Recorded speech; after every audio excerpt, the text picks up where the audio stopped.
امروز در خدمت شما گرامیان همراهان کانال هستم با قسمت دوم از برنامه جذاب و دیدنی سلطان جن جناب ابی محرز احمر یا سلطان شاه قرمز جن که قسمت اولش رو در شب گذشته منتشر کردیم و این قسمت دوم از این برنامه هست که شما در انتهای همین برنامه میتونید قسمت اول اون رو هم ببینید. این سری مجموعه از اصطلاحاً سری مجموعه های واقعیات ماورا در خدمت شما قرار داده میشه. با من بدون فوت وقت بریم در ادامه قسمت دوم رو انشالله با هم بشنویم و انشالله یاد بگیریم.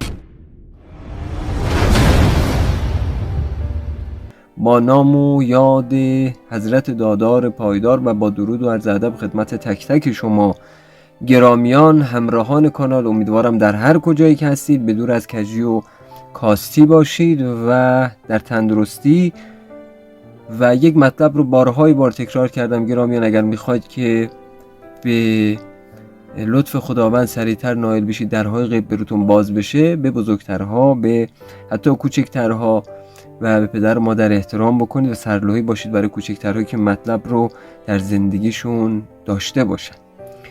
خب در قسمت قبلی من مقداری در مورد سلطان روز سه‌شنبه صحبت کردم و اصطلاحاً مطالبی رو در مورد جناب شاه قرمز جن یا جناب احمر گفتم که اصطلاحاً میتونید در انتهای همین برنامه برید اون مطالب رو ببینید و این رو خب همه میدونن که یعنی با این مطلب همه ایشون رو میشناسن که ایشون سلطان روز سه‌شنبه هستن و همه جنیان در روز سه‌شنبه بجز مرده زیر دستور ایشون هستند. ایشون بسیار بسیار بسیار قدر قدرت هستند در امور نظامی. عزیزان در امور نظامی نگاه بکنید، من یه چیز رو بهتون بگم دوستان. در سلاطین برخی ها سیاف هستند. یکی سیاف از کلمه سیف میاد، بعضی شمشیردار، یعنی سلطان فقط حربی هستند، یعنی سلطانی هستند که در حرب قدرت زیادی دارند.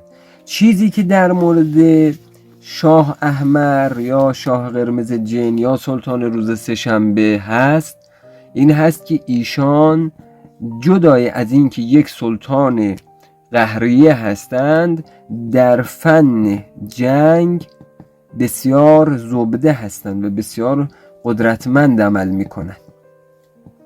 یعنی اینکه شما مثلا اگر که در جایی نیاز داشته باشید برای اینکه با لشکرهای مثلا شیاطین و اینها مبارزه بکنید، یکی از بهترین این رو دارم بازم تکرار میکنم، یکی از بهترین سلاطین سیاف قدرتمند دارای لشکری قدرتمند دارای لشکری بسیار بسیار حاذق جناب سلطان احمر هستند، جناب شاه قرمز جن هستند، سلطان روز سه‌شنبه هستند. پس این رو باید در یاد داشته باشیم عزیزان که من دیشب هم عرض کردم در برنامه گذشته، برید نگاه بکنید، اونجا کامل توضیح دادم که شما مبادا این که فکر بکنید خب حالا پادشاه هست و خیلی جاها دستور گذاشتن ازش، خیلی جاها این مطالب هست، ایشون جز اون دسته پادشاهان هستن که اصلا باشون نمیشه شوخی کرد. یعنی به هیچ وجه من الوجوه شما نمیتونید بگید حالا مسامحه کردین یا مثلا ببخشید من حالا این اشتباه رو کردم، اینها اصلا پذیرفته نیست. چون ایشون عرض کردم با توجه به این که خب گفتم که در برنامه گذاشته برید نگاه بکنید، ایشون اصلا تیپیشون هم قرمز رنگه و بسیار در خشکی مزاج مقداری اصطلاحاً تشدید شدن، یعنی کمتر اهل مسامحه و اینها هستن. پس این رو یادتون نره، این که در فنون جنگی ایشون یکی از اون سلاطین قدرتمند هستن. مطلبی که باید بدانید دوستان، این بزرگوار در زمان اصطلاحاً حضرت سلیمان که خب 2000 خورده سال، شاید نزدیک به 3000 سال هم از اون زمان گذشته، به بعد این بزرگوار نامشون چیز دیگری بوده و از زمان ایشون به بعد، چون میدونید سلاطین جن معمولا سن بسیار زیادی داره. من در برنامه جناب شمهروش هم عرض کردم خدمت شما که اون رو هم در انتهای همین برنامه میذارم، برید نگاه بکنید و اون پلیلیست اصطلاحاً واقعیات ماورا رو خواهم گذاشت، برنامه‌اش رو نگاه بکنید. بعضی از سلاطین سنشون خیلی زیاده و چیزی که گفته شده، نامی که از ایشون نام بردن در اصطلاحاً قبل از زمانی که به اسلام روی بیاورن، قبل از پیامبر ختمی مرتبت، نام ایشون شوگل بوده.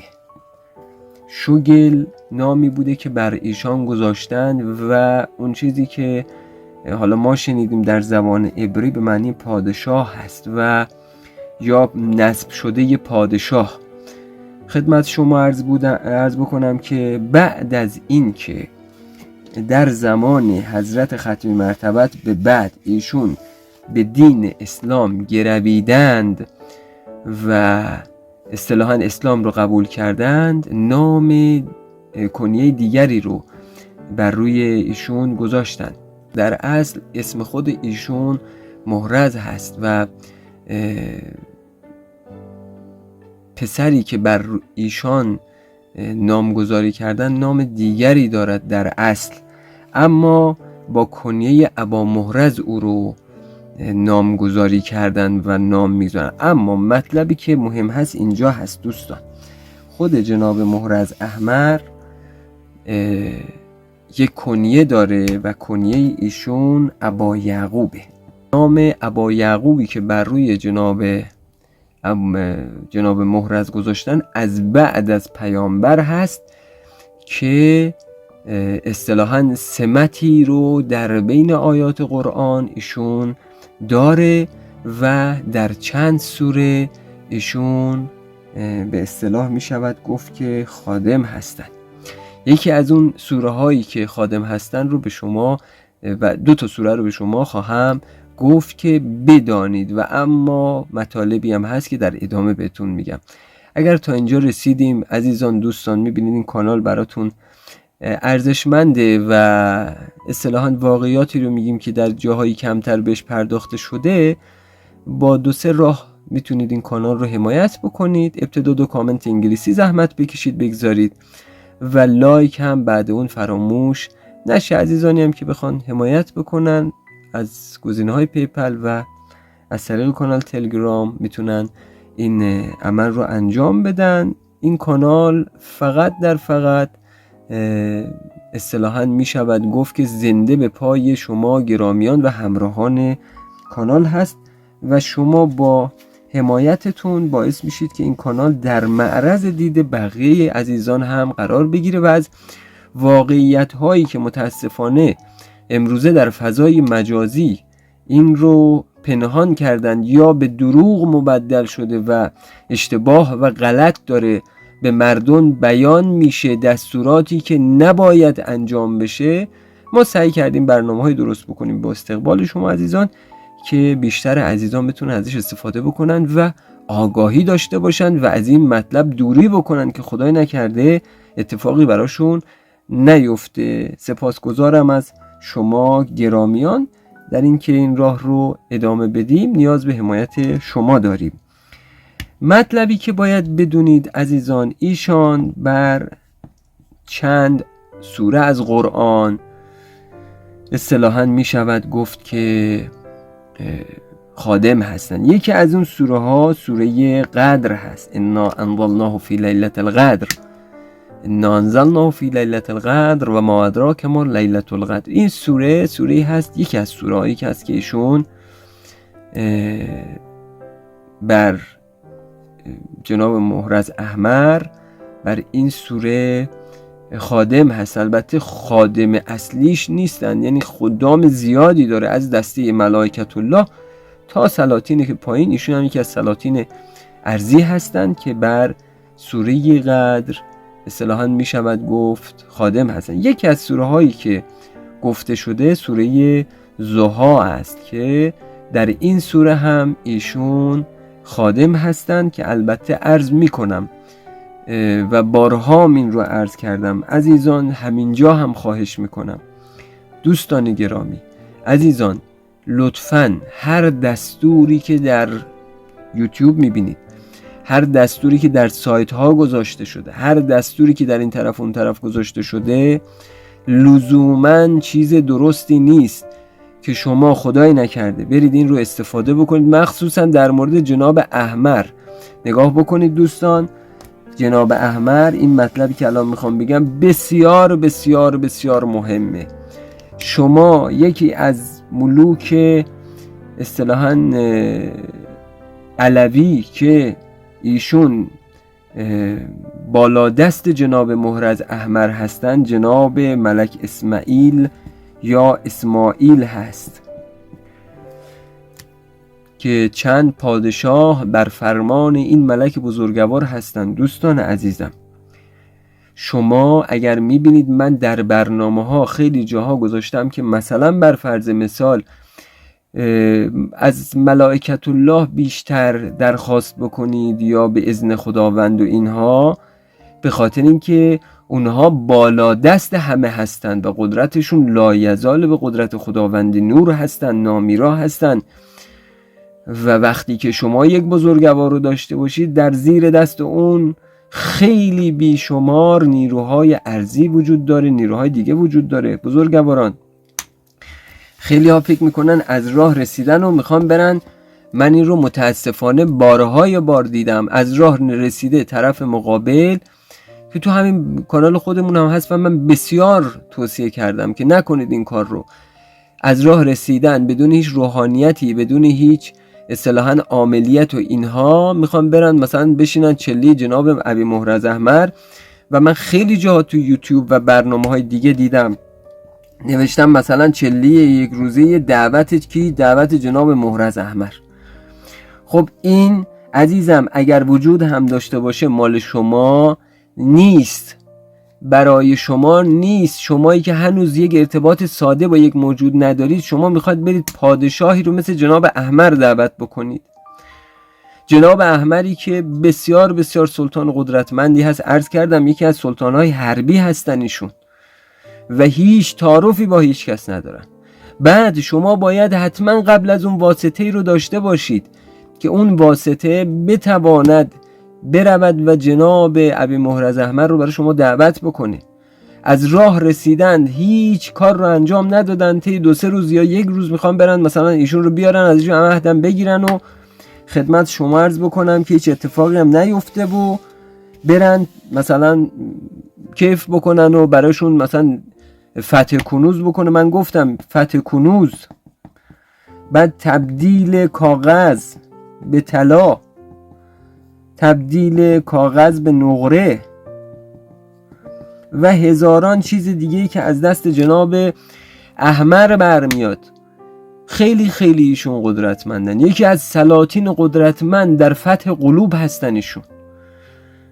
خب شما از راه نرسیده میبینید بله تبدیل کاغذ هست و علم قرطاس رو ایشون به قدرتمند بودن انجام میده. و یکی از چیزهایی که در چله این بزرگوار وقتی شما میرسید به جایی که ایشون تشریف میارن با خدم و حشم، با اون دستوراتی که حالا اصلا وجود داره، نه اینایی که آتشقال هایی که توی فضای مجازی هست، این هست که یکی از نشانه های عهد این هست که شما چیزی رو برای کاغذ می‌نویسید به ایشون میدید، ایشون نشان نقره به همون رو به صورت طلا یا نقره بسته به شما هست که به شما این نشان عهدش رو به اون اصطلاحاً سبک و سیاق به شما میده.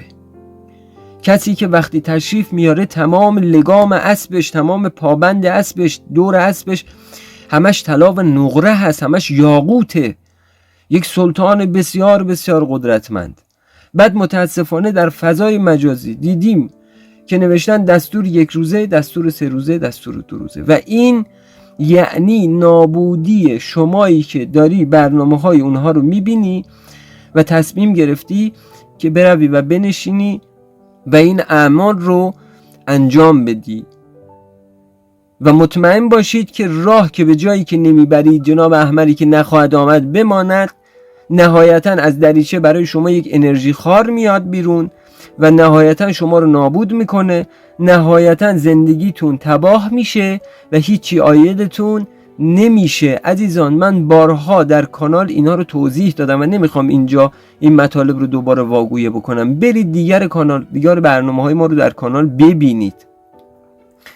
من در مورد جناب ابی محرز احمر مطلب دیگر رو عرض بکنم و از خدمت شما مرخص بشم و این برنامه رو تموم بکنم. مطلب دیگری هست که نگاه بکنید دوستان، سلاطین جاهای خاصی دارن برای اسکانشون. یکی از جاهایی که یعنی دو کشوری که جناب ابی محرز احمر در اونجا هست، یکی همون مروکو یا مغرب اصطلاحاً خودمون هست. علتی هم که شما میبینید مغربی ها اعراب ساحر اونجا خیلی خیلی به جناب احمر ارادت خاص دارن، به خاطر همینه. و یکی دیگهش تونس هست.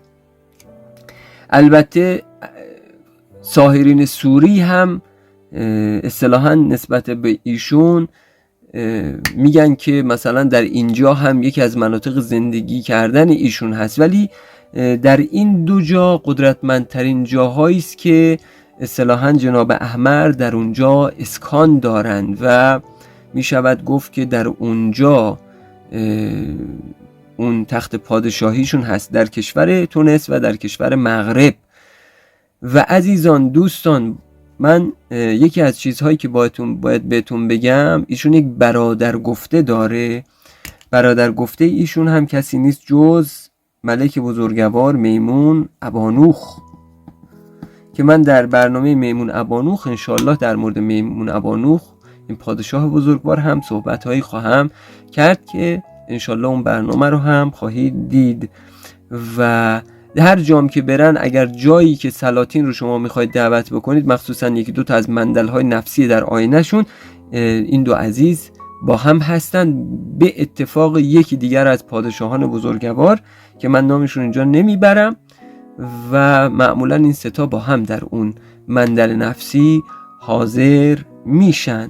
عزیزان دوستان، امیدوارم که در مورد این پادشاه بزرگوار هم تا اونجایی که ناگفته هایی که در فضاهای مجازی نبوده رو خواستم براتون به درست و سعی کردم به صحتمندی مطلب براتون واگویه بکنم و از این پادشاه بزرگوار شما چیزهایی رو بدونید. البته دیشب من در برنامه قبلی یکی از بخورات ایشون رو گفتم. یکی دیگر از بخوراتی که ایشون دارند و بسیار بسیار براشون ارزشمند هست، مغل یا مغل هست که معمولا همون مغل ازرق میگن به خاطر اینکه رنگی رنگی هست. و خدمت شما عرض بکنم که 2-3 تا بخور دیگه دارن. یکی دیگه از بخورهایی که بسیار بسیار ایشون براشون، البته من شخصا این رو دارم میگم، جای دیگه شاید نباشه، برگ گل محمدی هست که این رو برای این بزرگوار و یک سلطان بزرگوار دیگه شخصا این رو در جریانش هستم. و امیدوارم که دوستان این سری مطالب برای شما آموزنده بوده باشه و حمایت بکنید با کامنت، با لایک کردنتون، با حمایت های مختلفی که از کانال میتونید انجام بدید. شیر کلیپ ها برای عزیزانی که علاقمند هستن که خدا نکرده سمت کانال های تاریک و کانال هایی که با جذب کردن و دروغ گفتن متاسفانه به دیگران رو به چاه میندازن، این که کانال ما بیاد بالا و در مقابل این کانال ها بتونیم آگاهی رسانی بکنیم. سپاسگزارم از شما و آرزوی خیر و تندرستی برای همتون دارم و اگر واقعا عاشق علوم غریبه هستید سعی کنید از راه درستش وارد بشید. تا برنامه آینده و تا یک پادشاه دیگه از مجموعه واقعیات ماورا، شما رو به دادار پایدار میسپارم. دادار پایدار یا رو یاور شما.